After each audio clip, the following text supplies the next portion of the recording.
attention. And if you pay attention to the exaggeration, you'll find the whole revelation of a nation that's been percolating under the bottom the whole time.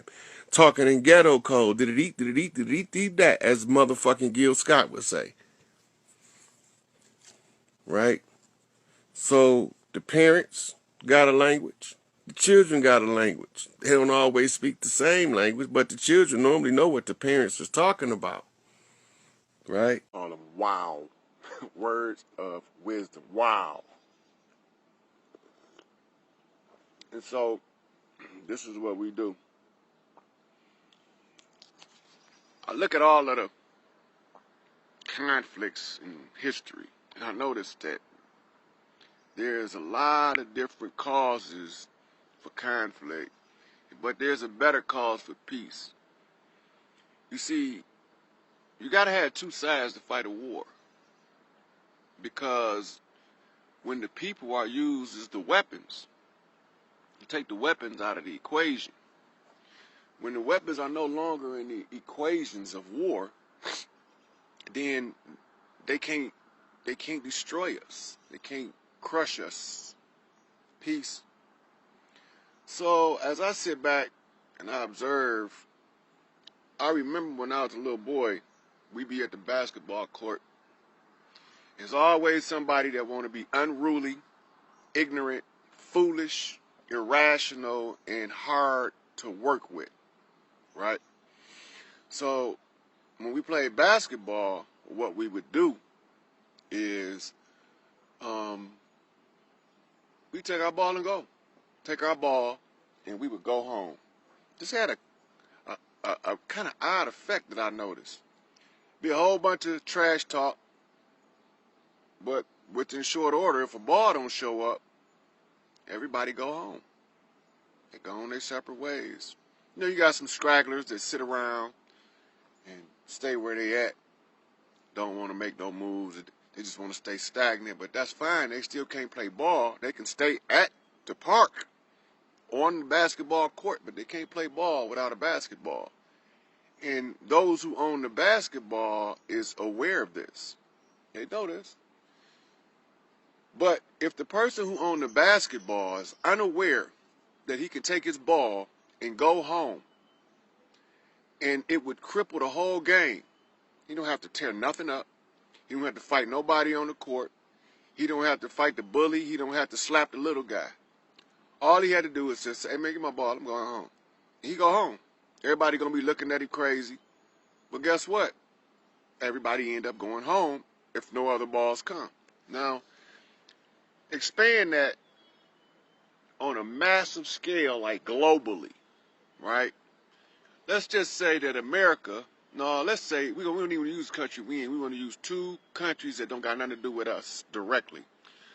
So let's say we take Brazil wants to attack India, and none of the soldiers are willing to fight in that war. None of them. Not a single one, from the generals to the foot soldiers. How the heck can we die? How can you wage a war when the tools of the war are inoperable? They don't work. You can't. It's impossible. Take your ball and go the fuck home.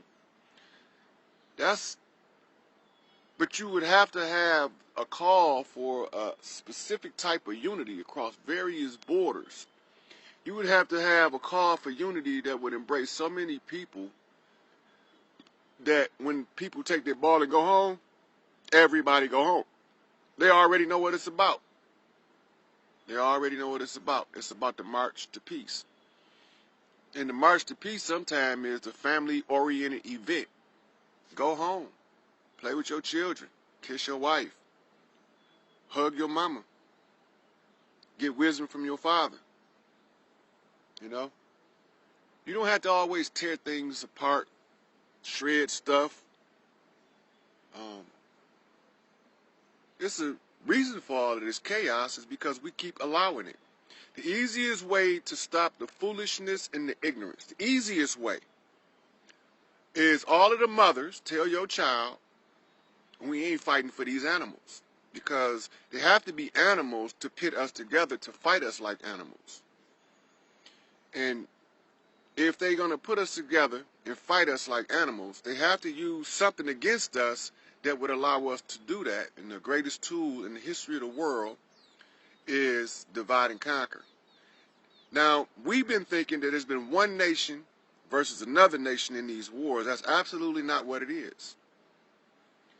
It's never been in Germany versus France in World War II. That wasn't even the purpose. World War I, it got nothing to do with no Lithuanian ships. You know, it got nothing to do with that. And it's population control by using the very people that you want to quell the population as the implements of war. They know that we like combat because we mastered the martial arts in all ancient cultures, because we wanted to learn how to defend our clans from invaders, no matter where they may come from. Here we are now, we on Earth. We look around and all we see is conflict, bloodshed, disunity, disharmony, backbiting, backstabbing, resentments, hatred, bigotry, foolishness, and ignorance. All that stuff in one pot, then they stir it up and feed it to us, and we eat it. We don't have to eat it. Every mother should just call her children in the military and just say, come home. We're not fighting for these animals. If we're going to have any type of conflict, we should be fighting in our own interest. Who's gaining? Look at the Wounded Warriors. See, we need to do something like to federalize this Wounded Warrior project. And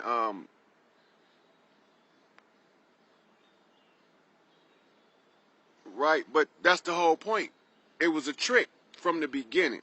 Okay, I'm going to read this. Many nations that does not look like us came together against us and plotted against each other. Right, but see, that's the trick. Because they used the minority population on the planet. By exalting the minority population, they got the smallest group. So at the time that the people of the mass realized that the smallest group is oppressing the largest group, then we can just annihilate them and get rid of the problem. But that was never the problem to begin with, because then they're going to go to the next smallest group and superiorize them. We can't fall for that. This is the end of them games. So it worked like this. Ain't no more white people that was created in this Babylonian experiment. The genetic mess up has been clean. That's over with. Now everybody have the capabilities of rising to their own level of greatness. Everybody. And because everybody can rise to their own level of greatness, we should all be able to pull this plank out our eye and see the enemy for who he is. If we trace it all back, it end up with one person. And, you know, they want to tell us, you know, don't be anti-Semitic and all of this. It ain't Israel as a nation over there in the Middle East, because they pawns. They pawns. The Khazarians, the Ashkenazi, the Sephardi, those are pawns. No, those are not pawns. They're more like rooks and bishops on the chessboard. They bigger pieces, but they're expendable. So you got to track it back. Now, how do you track it back? You follow the dollar. You follow the currency, you find out who reaps the greatest benefit of all. Well, I used to think when I was a lot younger that it was the royal families of Europe. But then I came to, through research, to realize that it's not the royal families of Europe. It traced back to one particular house, in one particular place, in one particular person. And he wears a crown that represents 3 tiers, which is your economics, your military, and political strength. And also it represents your religious strength. By combining them all together, that's where your spiritual weaving comes in, your spider web.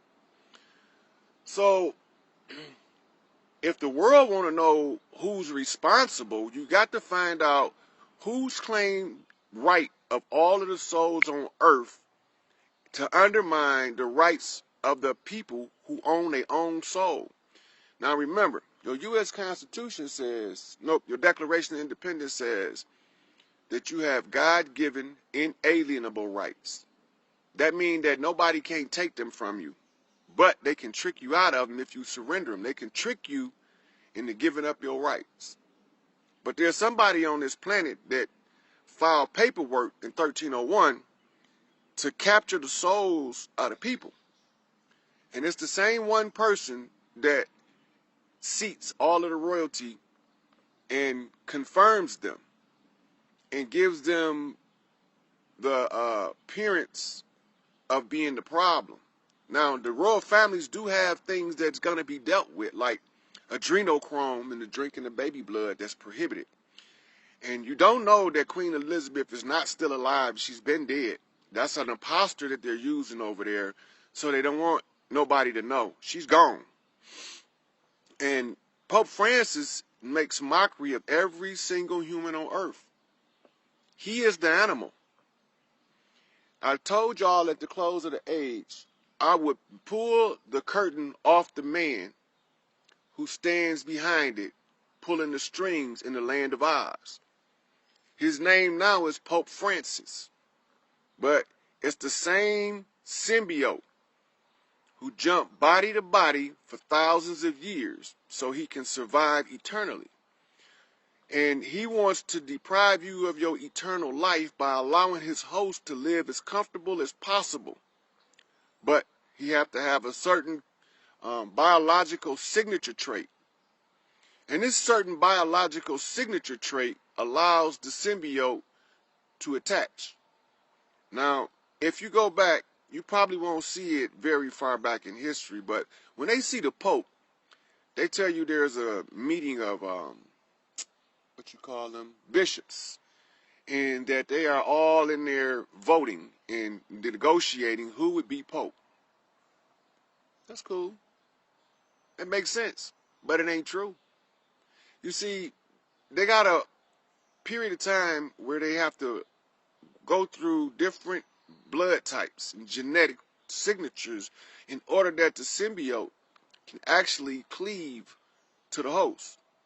And so they have a series of these hosts that sit there in a stasis-like state while the symbiote attaches through his eye into his brain. And there's a part of the brain that connects the two hemispheres, and this little symbiote lodges there. Now, I don't think the world should participate in this rotten, bloody mess anymore. You know what I think they ought to do? I think every head of state need to send me and my thugs over there so I can get that symbiote out of his head. All these kids don't need to keep coming home with arms blowed off, legs blowed off, holes in their body, bullets in their head, plates in their head. That's horrendous. That's atrocious. And it's unnecessary and uncalled for. But nobody wants to trace the issue of divide and conquer back to its source. People should love each other and should try to work together at all costs to overcome this unstoppable evil. But we don't want to do that because the evil turns us against each other, and it began with the Tower of Babel scenario. The Tower of Babel was there as a reminder of the problem and who caused it. So, when you go through the John Wick series, John Wick is a man in love with a woman that he met that got him out of a horrible lifestyle. And as you walk through the storyline, he ends up in part 3. Now, notice there's 3 parts to the John Wick story. And he goes into the desert, and here you have Maitreya. Here you have Maitreya. I told y'all he was the one behind the problem. I posted him in Africa deceiving people on my Facebook page so y'all can see exactly who's responsible for this evil that we are being subjugated by.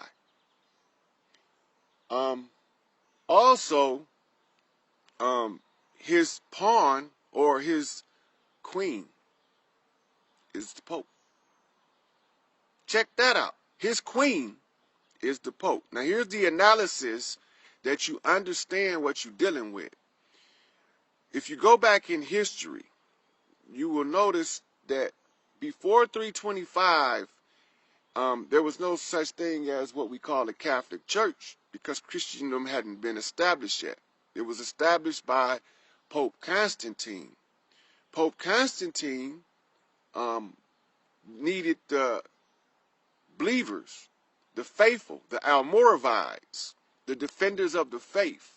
He needed to capture them, put them in sequestered locations, and under the threat of death, they would have to come up with a common belief system in which they would install the papacy. They did that, but they left us clues along the way, breadcrumbs, for us to discover this deception and expose this rotten beast for who he is. Now, the Pope is the queen, the seat that he's sitting in. This was originally called the Noon Priestess. They never changed them. They just called them nuns now. And the Noon Priestess was headed up by a woman who we know her as the Black Madonna. And a lot of people that understand the history of ancient Egypt will call her Isis, the queen of heaven and earth. That's her seat. I'm going to replace her back on her seat if the people want the tyranny of earth to end. Otherwise, I'm just going to go hang out with my peeps in the hood and do hood stuff. We're going to clean up the hood. I would rather clean earth up than to just focus on one local community. I didn't do all this studying for nothing. I couldn't rest in my soul until I found out who was responsible for this treachery. The one you call Yahweh in your Old Testament, that you call God now, is the same one that the Christ called Legion in the New Testament. And your proof is all in the book. When you go back to the tribes of Israel, one of the tribes is called Gad, G-A-D. If you know grammar, Grimm's Law of Grammar say all vowels are interchangeable in translation. The word Gad is your word God. When they translate it into German, it becomes the word Gut, G-U-T, because the D and the T is interchangeable. Also, in the vowel scenario, just like when you change your F and V's when you go from a knife to knives, it's the same law of grammar. So now we understand that Gad means a truth. Well, when he asked the demon, who are you? He said, we are legion, for we are many. That's saying the exact same thing. Now, the absolute verification is the Pope has declared himself owner of all souls on earth. And it's the same symbiote, it's just a different host. And he thinks that nobody's going to figure him out. I've posted him antagonizing and taunting the people of earth and doing exactly what the text say he would do at this time to expose who he is. He said that Satan is strong and the Christ has failed. Now he's supposed to be a representative of the Christ, but he's telling you Christ failed. Think about that. Don't believe me. Go check all this stuff I'm telling you out. You can just scroll my page and all the evidence you need is on my Facebook. It's not hard to find. Not only that, all of the signs say he the last pope. When you go through all of the historical records of prophecies about the Pope, that's it. Because he had to be exposed. And once he get exposed, the books say that the world would look and say, is this him? This one? Is this the one that had us all under this terror and treachery? Well, not exactly, but exactly that's him. He is the hidden hand behind all of the treachery and the wickedness on this planet. They go to JFK's speech, Separation of Church and State. I'm going to give you the historical background of that speech. The Separation of Church and State speech came about because Pope Francis being a Jesuit, and the Jesuit priesthood being the tyrants who come and put the pressure on the presidents and heads of state around the world in order to do the bidding of the Catholic Church.